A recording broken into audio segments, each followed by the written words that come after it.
Imagine you are a young woman in 1813. You have spent your entire life training for one moment, your debut. You know how to curtsy, how to embroider, and how to smile when you are bored to tears. But there is a terrifying gap in your education. You know absolutely nothing about what happens between a husband and wife behind closed doors.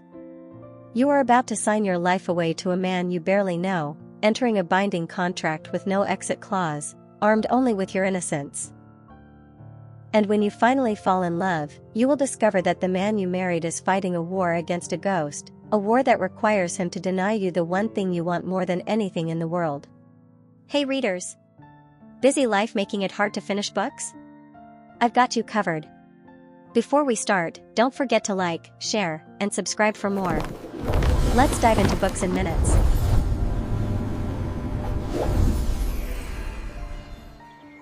The story is set in the glittering, cutthroat world of Regency London, specifically the year 1813. This is a society ruled by the ton, where reputation is more valuable than gold. The most critical aspect of this world is the weaponized ignorance of women. While young men are allowed to sow wild oats, young ladies like Daphne are kept in a state of total biological blindness to preserve their virtue. They are not told how babies are made or what marital intimacy entails. This isn't just prudishness, it's a system of control. It leaves women completely vulnerable to their husbands, unable to distinguish between a man who cannot give them children and a man who will not. Let's meet the characters. Daphne Bridgerton is the fourth of 8 siblings. Unlike the TV adaptation, in the book, she is not the diamond of the season. In fact, she is entering her second season on the marriage mart. She is pretty, funny, and smart, which is exactly why men love her as a friend but rarely court her. She is desperate to be a mother, a dream she values above all else. Then there is Simon Basset, the Duke of Hastings, a man defined by a secret pain. As a child, he suffered from a severe stutter. His father, the previous duke, was a cruel tyrant who obsessed over the family line.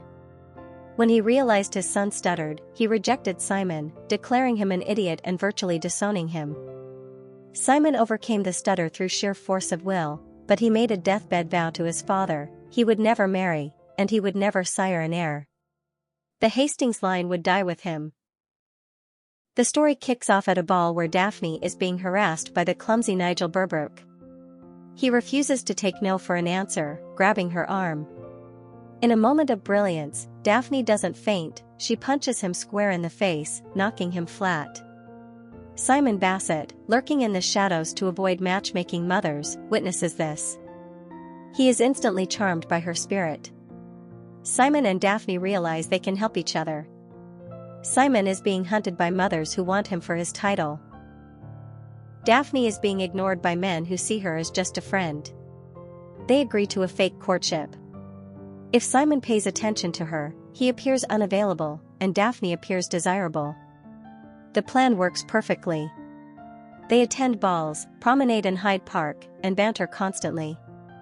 But during these staged moments, a real friendship forms. Simon finds he can talk to Daphne without his stutter surfacing. Daphne sees the wounded man beneath the Duke's icy exterior.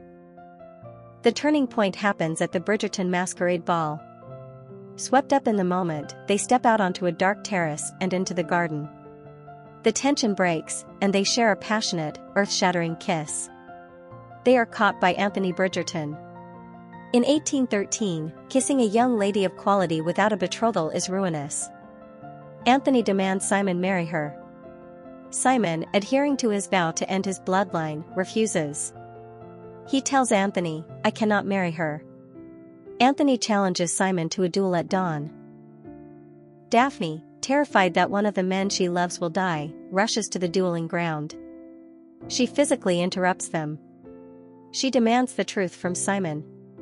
He tells her again, "I cannot give you children." Daphne, in her innocence, interprets cannot as a physical inability, that he is infertile. She loves him enough to sacrifice her dream of a large family.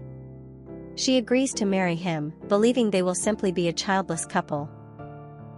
Simon, thinking she understands he is choosing childlessness, agrees.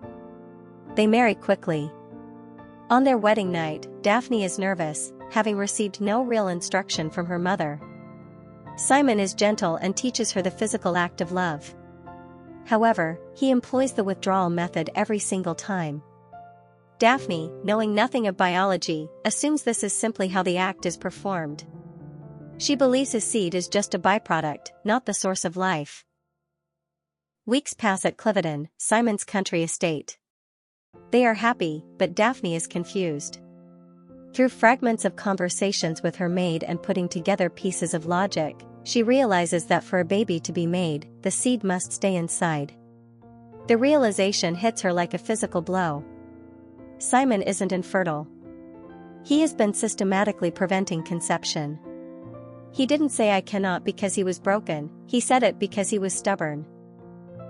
He has been using her ignorance to trick her into a childless marriage. Daphne is furious. She confronts Simon, but he refuses to budge, citing his vow. The tension builds until one night, Simon returns home heavily intoxicated and falls into a stupor in bed. Daphne joins him. He is half asleep and drunk. She initiates intimacy. Simon, in his intoxicated state, responds instinctively but is not fully in control. As he approaches the climax, he tries to pull away as usual, but Daphne uses her weight and position to pin him down, forcing him to finish inside her. Simon wakes up fully in the aftermath, horrified. He realizes what she did. He feels violated and tricked. Daphne feels justified, she believes she was only taking what was her right as a wife, but she also realizes the gravity of her action when she sees his rage. Simon tells her, "If you are not with child, we will live separate lives."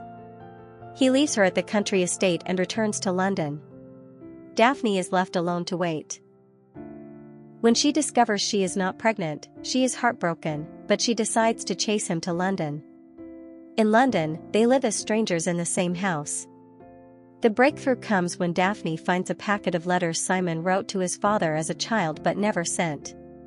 She reads them and sees the terrified, stuttering boy pleading for his father's love. Simon catches her reading them. His stutter returns violently. He tries to burn the letters. Daphne stops him. She forces him to look at the truth: his father is dead. The only person punishing Simon now is Simon himself. She tells him that by denying himself a family, he isn't winning, he's letting his father's cruelty dictate his entire life. She offers him unconditional love, telling him she loves him more than she wants a baby, but that he needs to stop acting out of spite. Simon breaks down.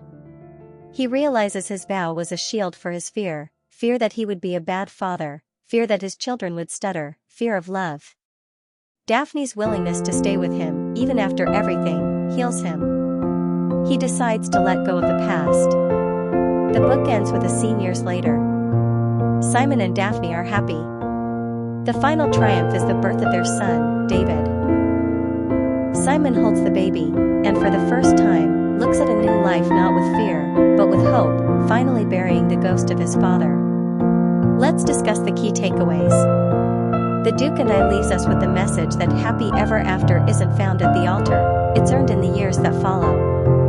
It teaches that true love requires the bravery to show our partners our deepest wounds, and that forgiveness, even for the unforgivable, is the only way to build a future.